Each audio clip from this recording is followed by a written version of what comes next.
Hello, fellow students of psychology. My name is Hazel Arriaga, and I'm going to be covering Chapter 12, States of Consciousness. And I really particularly liked this chapter because in high school I was very interested in the idea and fact of subliminals, being able to unlock your subconscious and creating a lifestyle pattern of your desire. And it was a theory that I once believed in, but as I matured and progressed throughout time, felt like there wasn't enough evidence that actually demonstrated this being possible. So I still found this reading very interesting and chose it for my final project. Defining consciousness.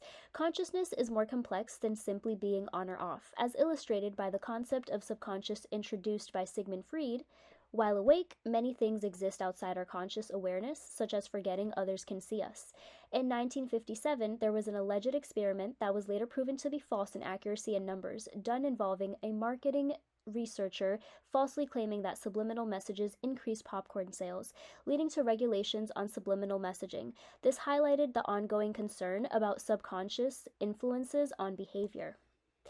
Lower awareness. Our brain processes sensory information even when we are not consciously aware of it. This unconscious processing can influence our thoughts and behaviors, as demonstrated by studies on word priming and the cocktail party effect. Higher awareness. Mindfulness, a state of higher consciousness, involves awareness of thoughts and reduces susceptibility to biases. This heightened awareness enables efforts, attention, and careful decision making, allowing individuals to focus on specific details in their environment. A good example I like to use for this is when a writer has a very good writer's creativity moment and they are very good at creating new topics for whatever they're studying or writing. Hypnosis. Hypnotherapy, evolving from Mesmer's early work, uses relaxation, suggestion, motivation, and expectancies to achieve desired mental or behavioral states. While its effectiveness for addiction reduction is debated, it shows promise in treating pain. Hypnosis induces dissociation, enhancing susceptibility to suggestion, but individuals cannot be forced to act against their will. Explaining the relationship between consciousness and bias. Consciousness allows us to be aware of our thoughts and surroundings, but much of our bias operates subconsciously, influencing decisions without deliberate intent. While being conscious can help us recognize and challenge biases, many remain automatic and require active reflection. Understanding the popular portrayal of hypnosis and how it's currently used therapeutically. Popular media often depicts hypnosis as mind control, making people lose their free will or behave like zombies. In truth, clinical hypnosis is a state of deep focus and increased suggestibility where individuals stay aware, maintain control, and cannot be compelled to act against their will.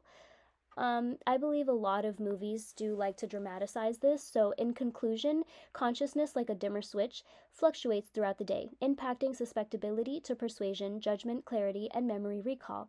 Understanding these levels of awareness is crucial for comprehending learning, decision making, and other psychological decisions. This is a nice chart that I did borrow from the reading, and it's basically showing neural activity and changes in brain activity or brain waves across different stages of consciousness from being awake and throughout the various stages of sleep. If you would like to pause the video and see what it's about, you are more than welcome to. I did like the way that it showed the neural activity being different even in seconds. It was something that piqued my interest. Another graph that I like to use or chart is from the same article. It shows the differences in lower awareness and high awareness with the costs and benefits, influencing by subtle factors, and the benefit being saving mental efforts, while high awareness uses mental effort and can overcome some biases. So my video is coming to an end, and I did write down another slide for links and credits that I did use. So for my images, for most of these, were from Google, and I did also put a link as well as for the chapter that I read and found interesting if anybody wants to go back and read it now that they have my learning input in it. I thought it was pretty interesting, and it, like I said, opened a big chapter for me in high school because it reminded me of the times where I used to search if subliminal messages were real, or if I listened to a particular video, it was going to change something about even my physical appearance. I always had this belief that our brain can unlock some type of magical powers. So, bye. That's all.